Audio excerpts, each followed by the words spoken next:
हमारे इस YouTube channel के सेगमेंट फास्ट न्यूज में आप तमाम का इस्तकबाल है। इस वीडियो में आप देख सकते हैं कम मिनटों में बहुत ज्यादा खबरें। तो आइए शुरू करते हैं वीडियो को और देखते हैं आज की ताजा तरीन खबरें।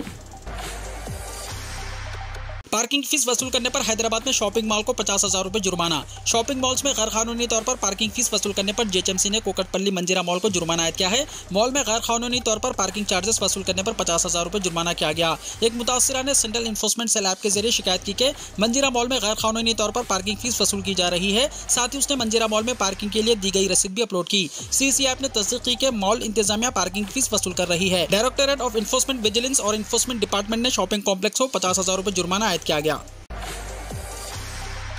World boxing champion Nikhat Zareen को महिंद्रा कंपनी ने अपनी नई कार थार अतिया में दिया। हिंदुस्तान की मशहूर automobile company Mahindra and Mahindra ने अपनी नई कार थार को तेलंगाना के निजामाबाद शहर से ताल्लुक रखने वाली world boxing champion Nikhat Zareen को पेश की, जो मुसलसल दूसरे साल आलमी बॉक्सिंग चैंपियन बनी है। इस बार चैंपियनशिप में 50 किलोग्राम कैटेगरी जीतने वाली निखत जरीन ने Mahindra emerging boxing icon award भी जीता है। महिंद्रा ऑटोमोटिव ने ट्वीट किया कि बेमिसाल निखत ने हिंदुस्तानी खेलों की तारीख में एक नायाब बाब लिखा है। महिंद्रा इसे एक उभरते हुए बॉक्सिंग आइकॉन के तौर पर मुबारकबाद पेश करता है। हम इसके हैरतअंगेज कामयाबियों के लिए एक नई थार कार पेश कर रहे हैं। चैंपियनशिप के तलाई तमगे के साथ तकरीबन 82 लाख रुपए का नकद इनाम भी निखत जरीन के अकाउंट में जमा किया गया। राहुल गांधी की ताईद में पार्लियामेंट में बीआरएस का एहतजाज। पार्लियामेंट के दोनों ऐवानों में बीआरएस और दीगर अपोजिशन जमातों ने राहुल गांधी की रुकनीत खत्म करने के खिलाफ और अडानी मामलात की जांच के लिए मुश्तरका पार्लिमानी कमेटी के मसले पर एहतजाज मुनज़्ज़म किया, जिसके नतीजे में दोनों ऐवानों में कार्रवाई मुतासिर रही। बीआरएस और दीगर अपोजिशन अरकान ने सियाह कपड़े ज़ेब-ए-तन करते हुए यौम सियाह के तौर पर एहतजाज किया और हुकूमत के खिलाफ नारे लगाए। लोकसभा और राज्यसभा की कार्रवाई के आगाज के साथ ही बीआरएस के अरकान ऐवान के वस्त में पहुंच गए और राहुल गांधी के लोकसभा की रुकनीत के बहाल करने और अडानी मसले पर मुश्तरका पार्लिमानी कमेटी की तश्कील का मुतालबा किया। ऐवान में तमाम अपोजिशन अरकान ने सियाह शर्ट सियाह स्कार्फ के जरिए हुकूमत के खिलाफ अपना एहतजाज दर्ज कराया। लोकसभा में फ्लोर लीडर नामा नागेश्वर राव और राज्यसभा में डॉक्टर के किश्वर राव ने एहतजाज की क़यादत की। अक़लियती उम्मीदवारों के लिए ग्रुप 2 और ग्रुप 3 के लिए मुफ्त कोचिंग। आज से दरख्वास्तों के अदखाल शुरू। Telangana state minority study circle के ज़ेर एहतमाम पब्लिक सर्विस कमीशन ग्रुप 2 और ग्रुप 3 के इम्तिहानात की कोचिंग का फैसला किया गया है। डायरेक्टर स्टडी सर्कल के मुताबिक 28 मार्च से दरख्वास्तें दाखिल की जा सकती हैं और 17 अप्रैल तक दरख्वास्तें दाखिल करने की आखिरी तारीख होगी। डिग्री तक तालीमी काबिलियत रखने वाले उम्मीदवार कोचिंग के लिए अपना नाम दर्ज करा सकते हैं। ऐसे उम्मीदवार जिन्होंने पहले इस स्टडी सर्कल से मुफ्त कोचिंग हासिल की है वो अहल नहीं होंगे। उम्मीदवारों को SSC डिग्री, आधार और इनकम सर्टिफिकेट अपलोड करना होगा। उम्मीदवारों के खानदान की सालाना आमदनी 5 लाख रुपए होनी चाहिए। ग्रेजुएशन में हासिल करदा निशानात की बुनियाद पर उम्मीदवारों का इंतखाब किया जाएगा। रजिस्ट्रेशन और रहनुमाना खतूत के बारे में उम्मीदवार फ़ोन नंबर 04023236112 से अय्याम कार के दौरान सुबह 10:30 बजे से शाम 5 बजे तक रब्त कायम कर सकते हैं। अहल उम्मीदवारों से दरख्वास्त की गई है कि वो इस सहूलत से इस्तेफादा करें और बर वक्त दरख्वास्त दाखिल करते हुए अपने नामों का इंदराज करवाएं।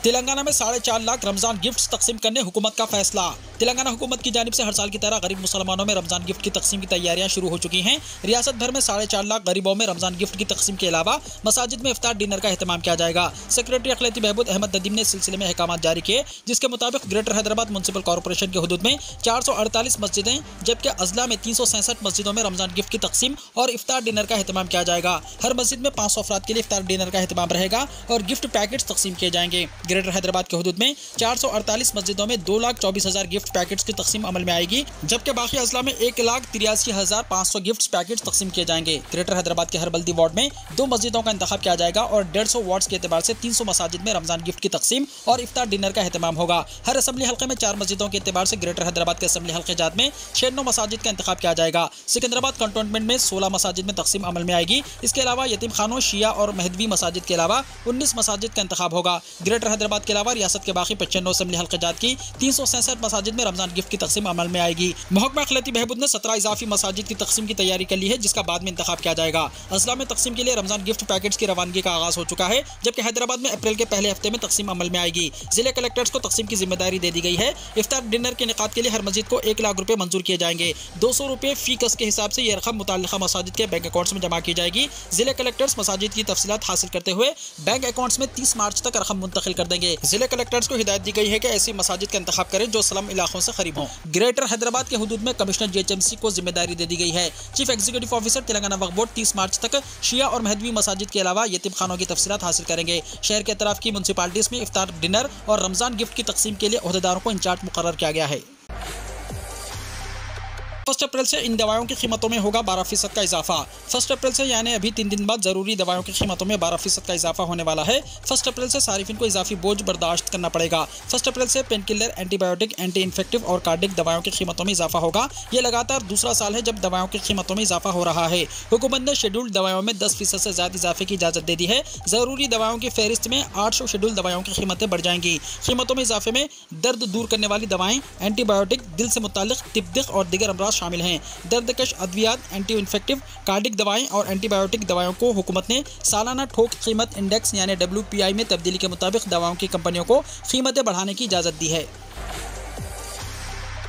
खांसी के शरबत से मौत का मामला, मरकजी हुकूमत ने 20 रियासतों में की बड़ी कार्रवाई। 18 फार्मा कंपनियों के लाइसेंस हुए रद्द।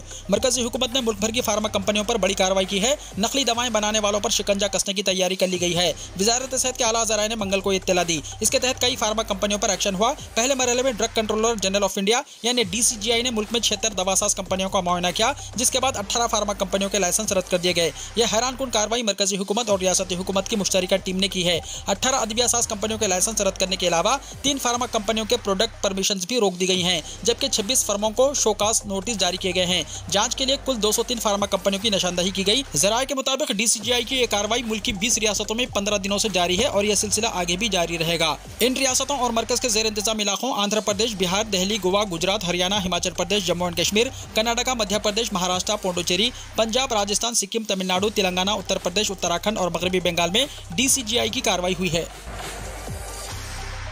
बरखी की मांग और कमी के मुताबिक चार्जेस की तजवीज़। मरकजी हुकूमत ने बरखी की मांग यानी डिमांड में इजाफे के वक्त बरखी सारिफिन से 20% ज्यादा चार्जेस वसूल करने और मांग में कमी पर 20% कम चार्जेस वसूल करने की तजवीज़ तैयार की है और अहकामात मुल्क की तमाम रियासतों को रवाना कर दिए गए हैं। इस पॉलिसी पर अमलावरी के लिए 1 अप्रैल 2025 से पहले सिवाय ज़राई सारिफिन के दीगर तमाम जुमरों के सारिफिन के लिए स्मार्ट और प्रीपेड मीटर्स लगाने की हिदायत दी गई है। इस सिलसिले में इलेक्ट्रिसिटी सारिफिन का हक तरमीमी कवायद 2023 का मुसव्वदा जारी किया गया। मुल्क की तमाम रियासतों को इस फैसले पर 14 अप्रैल से पहले अपनी राय पेश करने का मशवरा दिया गया है। तमाम रियासतों में आमतौर पर बरखी की ज्यादा मांग सुबह 6 बजे से 10 बजे और दोबारा शाम 5 बजे से रात 9 बजे के दरमियान होती है। इस वक्त डिस्कॉम बरखी की फराहमी के लिए ओपन मार्केट में सबसे ज्यादा कीमत अदा करते हुए बरखी खरीद रही है, जिससे माली बोझ आयद हो रहा है। फी यूनिट बरखी के लिए 5 रुपये वसूल किए जा रहे हैं। 20% का इजाफा कर देने पर फी यूनिट बरखी की कीमत 6 रुपये हो जाएगी। डिमांड कम होने वाले औकात सुबह 10 बजे से शाम 5 बजे, जब शमसी तवानाई की पैदावार ज्यादा होती है। इसके दौरान बरखी चार्जेस कम करने की हिदायत दी गई है। पैन कार्ड को आधार कार्ड से जोड़ने की आखिरी तारीख 30 जून तक बढ़ा दी गई। मरकजी हुकूमत ने पैन कार्ड और आधार कार्ड को लिंक करने की आखिरी तारीख बढ़ा दी है। नई मालूमात के मुताबिक पैन आधार लिंक करने की आखिरी तारीख 30 जून 2023 तक बढ़ा दी गई। Central board of directorate tax ने एक नोटिफिकेशन जारी करके ये इत्तला दी। इसके बारे में PIB ने ट्वीट किया है कि टैक्स दहिंदगान को कुछ राहत देते हुए आधार को पैन से जोड़ने की आखिरी तारीख 30 जून 2023 तक बढ़ा दी गई है। आपको बताते चले कि इससे पहले पैन कार्ड और आधार कार्ड को लिंक करने की आखिरी तारीख 31 मार्च 2023 तक थी। लेकिन अगर आपने अभी तक अपने पैन कार्ड को आधार से लिंक नहीं किया है तो आपको परेशान होने की जरूरत नहीं है, क्योंकि अब आपको इस अहम काम को मुकम्मल करने के लिए 3 महीने का वक्त दिया जा रहा है। दूसरी तरफ अगर आप इस आखिरी तारीख तक अपने पैन कार्ड को आधार कार्ड से लिंक नहीं करते तो आपका पैन कार्ड गैर फाइल हो जाएगा। कर्नाटका का बीजेपी एमएलए रिश्वत के इल्जाम में गिरफ्तार। कर्नाटका के बीजेपी एमएलए मुडुल विरूपक्षप्पा को रिश्वत लेने के इल्जाम में गिरफ्तार कर लिया गया। इससे पुलिस ने Karnataka soaps and detergents limited से मुताल्लिक रिश्वत के मामले में गिरफ्तार किया है, जिसका वो चेयरमैन था।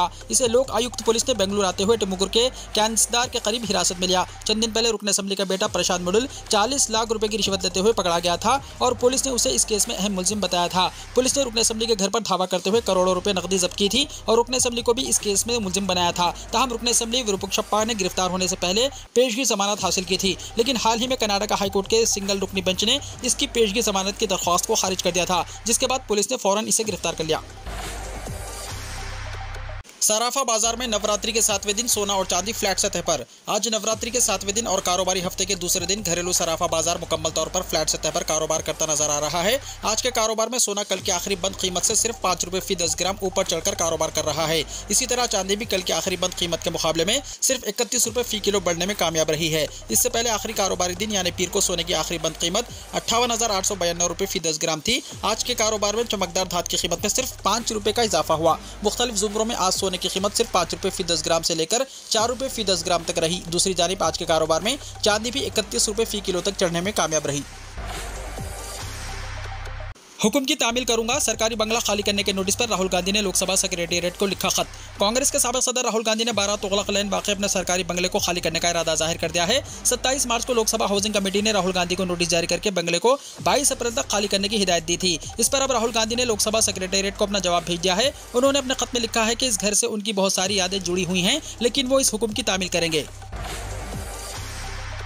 अतीक अहमद समेत 3 को उम्र कैद की सजा, भाई अशरफ समेत 7 बरी। उमेश पाल अगवा केस में प्रयागराज के एमपी एमएलए अदालत ने अतीक अहमद समेत 3 को उम्र कैद की सजा सुनाई है। मुजरिमों पर 1-1 लाख रुपए जुर्माने का भी हुक्म दिया गया। इस केस में अतीक के भाई अशरफ समेत 7 मुलजिमान को बरी कर दिया गया। इसके अलावा अदालत ने मुख्तलिफ दफात में 5000 जुर्माना भी आयद किया है और अतीक के भाई अशरफ समेत 10 में से 7 मुलजिमान को बरी कर दिया, जबकि अतीक, दिनेश, पासी और खान शौकत हनीफ को सजा सुनाई गई है। अदालत ने तीनों को उम्र कैद की सजा सुनाई। दूसरी जानिब अतीक के भाई अशरफ अहमद, जावेद असरार, फरहान आबिद प्रधान, आशिक उर्फ माली और एजाज को बरी कर दिया गया। काबिल जिक्र है कि पीर को अतीक अहमद को साबरमती जेल से लाया गया था, जबकि अशरफ को बरेली जेल से प्रयागराज लाया गया था।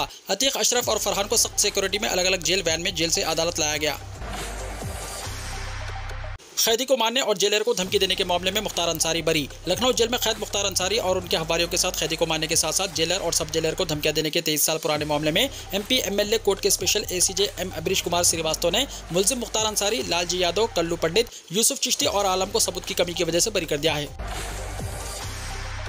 बेहतर पब्लिक ट्रांसपोर्ट सर्विस मामले में दिल्ली दुनिया भर में 35वें मुकाम पर। दिल्ली बेहतरीन पब्लिक ट्रांसपोर्ट सर्विस के जुमरे में 35वें मुकाम पर पहुंच गया है। ओलिवर वाइमन फोरम ने दुनिया के 40 ममालिक के ट्रैफिक निजाम की फहरिस्त जारी कर दी। दिल्ली हिंदुस्तान का वाहिद शहर है जो इसमें शामिल है। वज़ीर आला अरविंद केजरीवाल ने ट्वीट करके दिल्ली के लोगों को इसके लिए मुबारकबाद दी है। उन्होंने कहा कि दिल्ली के 2 करोड़ लोग मेहनत कर रहे हैं। पब्लिक ट्रांसपोर्ट सर्विस के मैदान में दिल्ली जल्द ही दुनिया के टॉप 10 शहरों में अपना मुकाम हासिल कर लेगा। इस फहरिस्त में पहले नंबर पर हांगकांग और 40वें नंबर पर रियो डी जेनेरो को शामिल किया गया है। हंगामा आरई की वजह से पार्लियामेंट की कार्रवाई दिन भर के लिए हुई मुलतवी। पार्टी और अपोजिशन के दरमियान जारी तात्तुल की वजह से मंगल को मुसलसल 11वें दिन लोकसभा और राज्यसभा की कार्रवाई में खलल पड़ा। हंगामा आरई की वजह से कार्रवाई पहले दोपहर 2 बजे और फिर दिन भर के लिए मुलतवी कर दी गई। हमजा यूसुफ स्कॉटलैंड के पहले मुस्लिम लीडर मुंतखब। स्कॉटिश नेशनल पार्टी ने पीर को हमजा यूसुफ को अपना नया लीडर मुंतखब कर लिया। तज्ज़ियाकारों के मुताबिक ये पेशरफ्त 5 हफ्तों की ज़बरदस्त मुहिम के बाद सामने आई और इसने स्कॉटलैंड की आज़ादी की हामी तहरीक में गहरी दरारें खोल दी हैं। यूसुफ की उम्र 37 साल है और वो इस वक्त स्कॉटलैंड के वज़ीर सेहत हैं। वो स्कॉटलैंड के पहले वज़ीर के तौर पर काम करने वाले पहले मुसलमान और गैर सफ़ेद बरादरी के पहले फ़र्द होंगे। वो निकोला स्टर्जन की जगह लेंगे, जिन्होंने 8 साल के बाद गुज़िश्ता माह गैर मुतवक्को तौर पर अपने ओहदे से इस्तीफ़ा दे दिया था। वीडियो को लाइक शेयर कीजिए और हमारे इस YouTube चैनल को सब्सक्राइब करते हुए इसके बेल आइकॉन को भी प्रेस कर लीजिए ताकि ऐसी ही ताज़ा तरीन खबरों का नोटिफिकेशन सबसे पहले आपको मिलता रहे।